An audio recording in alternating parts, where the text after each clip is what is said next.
안녕하십니까. 절수의 달인 문길성 CFP입니다. 오랜만에 찾아뵙습니다. 네, 조금 바빴거든요. 네. 많은 분들이 좀 구독을 해주셔가지고, 네, 제가 이게 좀, 바쁘더라도 꼭 찍어야 되겠다. 네, 그래서 여러분 다시 찾아뵙고요. 근무 시간은 12, 16 부동산 대책, 그리고 2월 20 부동산 대책 중에 정부 찬스, 정부 찬스가 있다라는 주제를 가지고 여러분 찾아뵙습니다.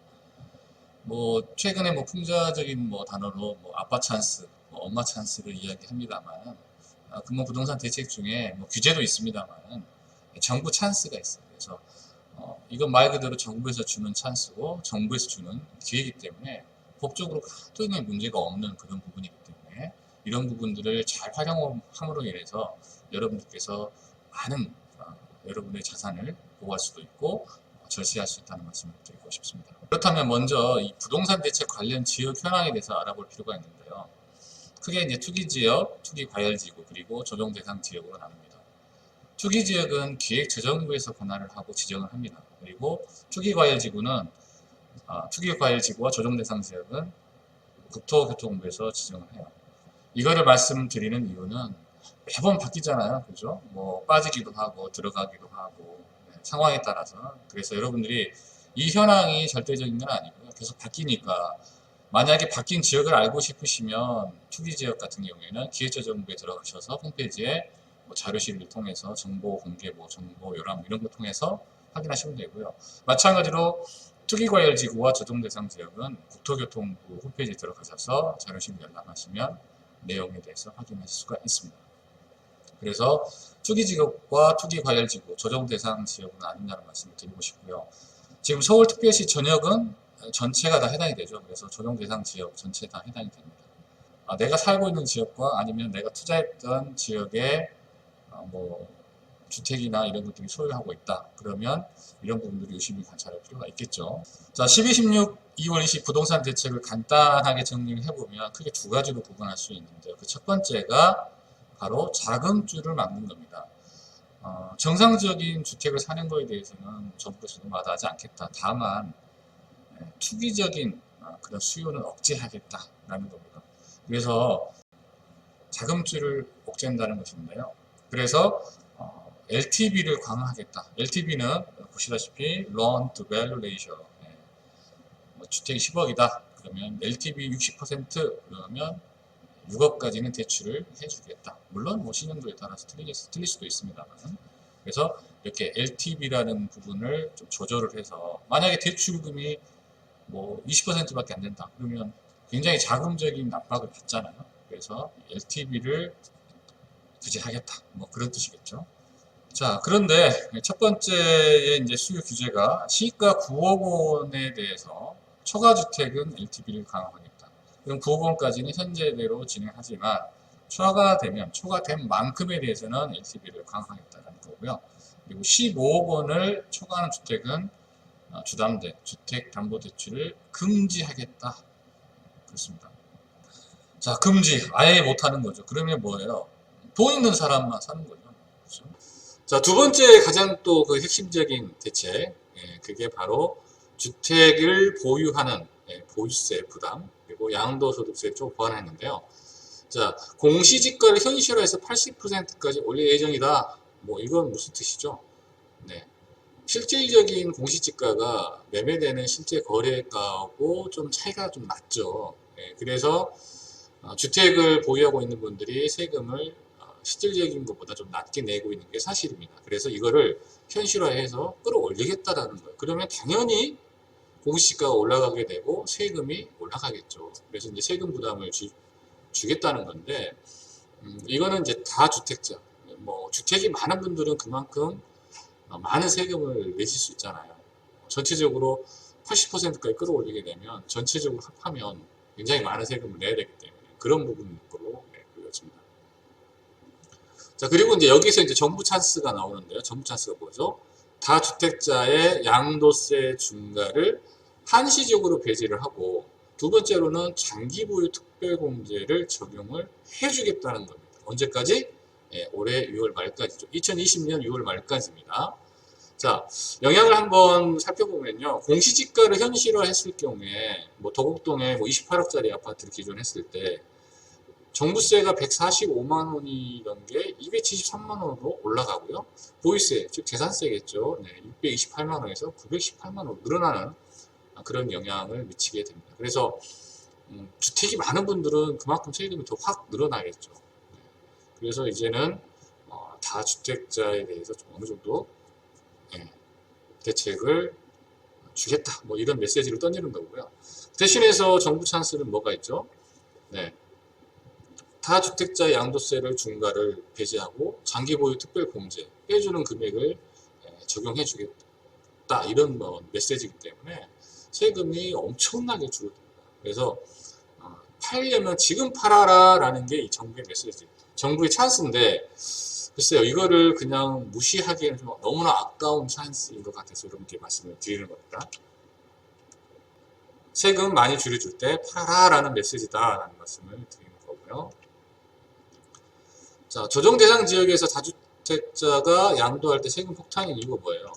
자, 장기 보유 특별공제는 뭡니까? 공제라는 건 말 그대로 양도 차익에서 예를 들어서 내가 5억에 샀는데 지금 팔리니까 10억이에요. 그러면 양도 차익이 5억이죠.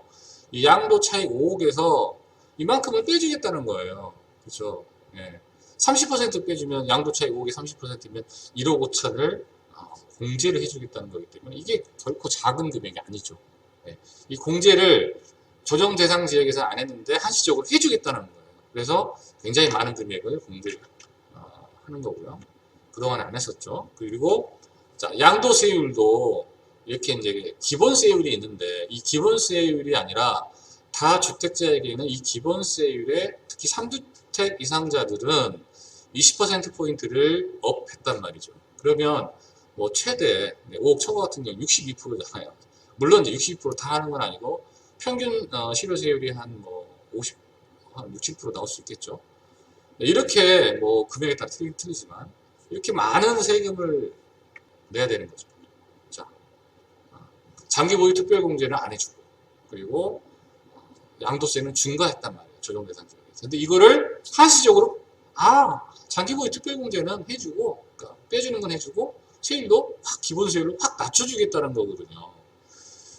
그렇게 되다 보면 양도 차이 크면 클수록 특히 다주택자인 경우에는 어마어마한 세금이 발생가 됩니다. 제가 이제 조금씩 말씀을 드릴 텐데요. 왜 그런지 말씀을 드리도록 하겠습니다. 자, 조정 대상 지역에서 양도소득세 중과 한시적 배제라는 발표를 했죠.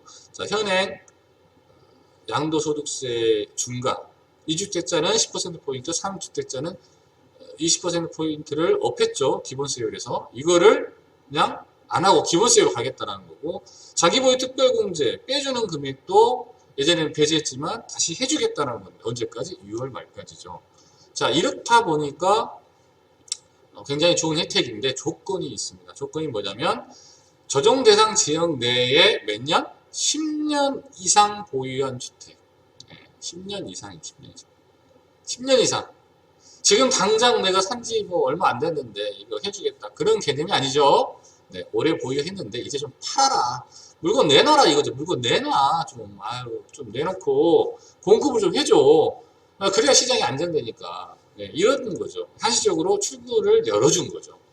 네, 그래서 좀 오래 보유했던 이런 그런 주택들은 이제는 좀 팔아라라는 그런 메시지 보냅니다. 그러면 다주택자의 경우에는 어떻게 하면 돼요?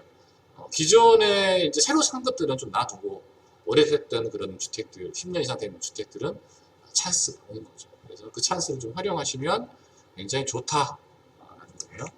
12, 16 부동산 대책이 주는 절여의 기회란 자, 장기보유 특별공제 적용, 양도세 중과 배제. 자, 대상은 다주택자, 조정대상 지역 내 주택이 10년 이상 된 그런 주택. 언제까지? 6월 말까지 해주겠다는 거고요. 자, 한번 볼까요? 정부 찬스란 이유가 뭘까요? 정부 찬스란 이유. 자, 양도가액이 25억이고 취득가액이 5억이었어요. 그러면 양도 차익이 20억이죠. 와, 대박이죠. 그죠? 자, 오래 보유했으니까 이 정도 뭐 나왔다고 가정한다면 예전에는 장기보유 특별공제를 안 해줬단 말이에요. 이 양도 차익에서 빼주질 않았어요. 근데 최대 30%까지 해주니까 6억을 무려 3이 6억이죠. 6억. 6억을 빼줄 수가 있다. 그러면 양도소득 금액으로 잡히는 게 대책 전은 20억이지만 대책 후는 14억으로 줄어요. 그렇죠? 양도소득 기본공제가 얼마 안 돼. 이거 좀 무시하고요. 과표가 이제 20억, 14억이 나오는 거죠. 거기에 이제 세율을 곱하는데 대책 전은 중과세율이란 말이에요. 3주택자라고 가정을 한다면 이분이 무려 세금이 12억 원이나 나왔는데, 자, 대책 후에 자기보유 특별공제도 해주고 기본세율로 가니까 얼마 정도 나왔을 것 같습니까? 얼마 정도 나왔을까요? 5억 5천. 무려 6억 5천이 절세가 됩니다. 와, 어마어마하죠. 50% 이상이 절세가 됩니다. 이런데, 그렇죠, 뭐, 사람마다 다 이제 뭐 기회라는 게 있고, 생각이라는 게 있고, 상황이 다 틀리니까 그럴 수 있습니다. 자, 이번 대책을 통해서 내가 양도할 수도 있지만, 또, 좀 이따 이제 나오겠지만, 부담부 징역. 한 가지 상황들을 또 그 업그레이드해서 여러분들이 활용할 수가 있는데요. 제가 컨설팅 할 때 가장 주안점을 두는 거는 한 가지 방법으로 가는 게 아니라 한 가지와 또 한 가지를 결합한 두세 가지의 그런 어떤 플래닝을 적용을 해서 절세 효과를 극대화시키는 게 이제 저희 플래닝이거든요. 저희 컨설팅이고. 자, 그런 부분으로 가셔야 된다. 이제는 한 가지 방법으로 가는 건 좀 어리석어요. 여러 가지 방법을 섞어서 해야 되고요. 또 과세관청에서도 이제 뭐 뻔한 거는 다 알잖아요.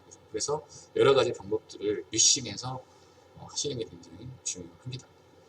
자, 그러면 이제 6월 말이 지나면 어떻게 해야 돼요? 6월 말이 지나면 이 양도세가 회복이 되잖아요. 리커버리 되면 어떻게 돼요? 다시 이렇게 중과세율이 되죠. 그럼 어떻게 하면 될까요? 제가 이거 2편을 찍을 건데 2편에서 제가 간략하게 설명을 드리면 지금 최근에 굉장히 많이 유행하고 있어요. 뭐 거의 60% 이상이 지금 폭발적으로 증가되고 있는데 이 부분에 대해서 제가 2편에서 설명을 드릴 테니까 꼭 2편을 봐주시기 바랍니다. 근본 대책을 이제는 자녀에게 이제 자산을 이전한다고 가정한다면 어떻게 될까요? 자, 이런 분들은 어떤 분들이 있을까요? 10년 동안 보유했는데 이 아파트나 이 주택이 굉장히 공시지가도 많이 오르고 자산의 형성에 큰 도움이 된 거예요. 이건 팔기가 너무 아까운 거야. 이럴 때는 어떻게 해요? 내가 갖고 있자니 너무 부담스럽고 보유세나 어떤 양도세 세금이 부담이 많이 되는 거죠. 그러면 자녀에게 이전을 시키는 거예요. 그러면 수익을 많이 가져다는 이 자산 자체가 자녀에게 그대로 가니까 얼마나 좋습니까? 자, 그래서 제가 이 부동산 대책을 조금 더 활용을 할 건데요. 양도하기 아까우신 분들은 이런 자녀에게 이전하는 방법 실질적으로 또 많이 하고 있습니다. 자산 이전 방법은 그게 이제 부모 자식 간에도 상호할 수가 있죠. 그래서 양도 양수가 있을 수 있고요. 두 번째는 그냥 일반적으로 그냥 전체 덩어리를 증여하는 방법, 그리고 대출이나 전세 보증금을 끼고 증여하는 부담부 증여, 이 세 가지 방법이 있습니다. 자산 이전 방법별 절세를 한번 해봤어요. 그래서 부동산 양도 양수는 대책 전과 대책 후는 그러니까 자녀와 부모가 양도 양수 계약을 할 수도 있어요. 대신 저가 고가 이 부분만 피하면 증여 문제도 없어요. 그래서 우리가 막 그 세금에 대해서 여러분들 굉장히 무서워하시는 분들 계시는데요. 세금은 조심은 하되 무서워할 필요는 없습니다. 그래서 합법적인 테두리 내에서 진행하시면 전혀 무서울 게 없는 거고요. 부동산 양도 양수를 할 때 적절한 시가, 이 시가를 통해서 하시게 되면 전혀 문제가 없는 거니까요. 자, 그래서 부동산 양도 양수로 했을 때 대책 전과 대책 후 벌써 이제 부모 자녀 간에 양도 양수를 한단 말이에요. 그랬을 때 세금이 12억 원이 대책 전에는 나왔지만 이제는 5억 5천으로 줄었으니까 뭐 자녀분이 어느 정도 일정 자금이 있으면 할 수 있잖아요. 그렇죠? 양도세, 소득세도 많이 내렸으니까. 자, 그렇다면 일반적인 증여를 하게 되면 얼마 정도? 8억 2천. 25억이라는 그 주택을 그냥 전체를 다 증여하게 되면 8억 2천. 대략 좀 이 정도 나옵니다. 자, 그러면 부담부 증여를 하게 되면 얼마 정도 할까요? 이게 우리가 이제 절세 방법별 비교를 해서 뭐가 유리하겠다. 이분이 만약에 예를 들어서 자녀에게 증여한 적이 있었다. 10년 이내에. 그렇기 때문에 또 방법이 또 틀려지죠. 양도 양수로 하는 게 유리할 수도 있어요. 그래서 일률적으로 다 적용하기는 어렵습니다. 항상 그 고객님의 상황을 다 들어보고 고객님의 가장 부합한 그런 플래닝, 컨설팅, 제안서를 만들게 되는 거죠. 자, 부동산 양도 양수 방법은 자금 수저, 자산 확보 이게 필요하고요. 그리고 양도세가 이제 부담이 있겠죠, 부모가. 네. 양수자는 물론 이제 취득세 이런 부분을 납부를 해야 되겠죠. 자, 일반적인 증여와 부담부 증여는 부담부 대상이 대출금의 경우 이자 상환이 부담이 됩니다. 이거는 제가 이제 제 시리즈에 보시면 부담부 증여의 진실 이 편에 보시면 전세 보증금을 끼고 증여하는 것은 뭐 물론 문제가 없습니다만 대출을 끼고 증여하는 경우 같은 경우에는 이자를 자녀가 계속 상환을 해야 되잖아요. 그러면 절세하는 금액이 그만큼 감소가 되겠죠. 네, 그래서 저는 이제 소득이 없는 자녀나 그 이자를 상환할 능력이 없는 자녀에 대해서는 부담부 대출에 대한 부담부 증여는 조금 다른 방법을 짜야 된다 이렇게 말씀을 드리고 있는 거죠. 자, 부담부 증여는 말 그대로 시세가 10억이고 전세가 7억이다 그러면 실질적으로 증여가액은 3억밖에 안 되는 거예요. 왜? 전세라는 거는 기본적으로 증여가액이 포함이 안 된다는 거죠. 그죠? 채무를 뺀 금액 이런 증여재산가액 채무를 차감한 금액이 증여세의 대상이 되니까요. 당연한 거고. 자, 그러면 채무 7억인데 이 채무 7억은 부모가 자녀에게 양도소득세로 대상이 되는데 양도소득세인 이유는 뭐 지금 표에 보시는 바와 같습니다만은 이거 이해하려고 너무 노력하지 마세요. 그냥 채무 부담인 만큼은 부모가 양도세를 부담해야 되는구나 이렇게 그냥 이해하시면 돼요. 이거를 왜 그러지? 이거 이해하시다 보면 시간 오래 걸리고요. 답이 없죠. 이게 이제 조금 증여할 때 유리한 부분은 뭐냐면 양도소득세는 누가 납부하죠? 네, 부모가 납부합니다. 왜? 부모가 이제 넘겼으니까. 자, 그럼 증여세는 수증자 받는 사람이 있는데 25억짜리 아파트 전체를 증여하게 되면 세금 8억 2천에 대해서 자녀가 다 내야 되잖아요. 그러나 부담부 증여를 할 경우에는 좋은 점은 또 뭐가 있냐면 세금도 줄어드는 효과도 있습니다만 양도소득세를 부모가 부담하고 증여세 조금을 자녀가 부담하기 때문에 굉장히 받는 사람 입장에서는 재원 마련에 대한 부담이 좀 줄어들죠. 증여세에 대한 재원 마련 이런 부분이 좀 줄어듭니다.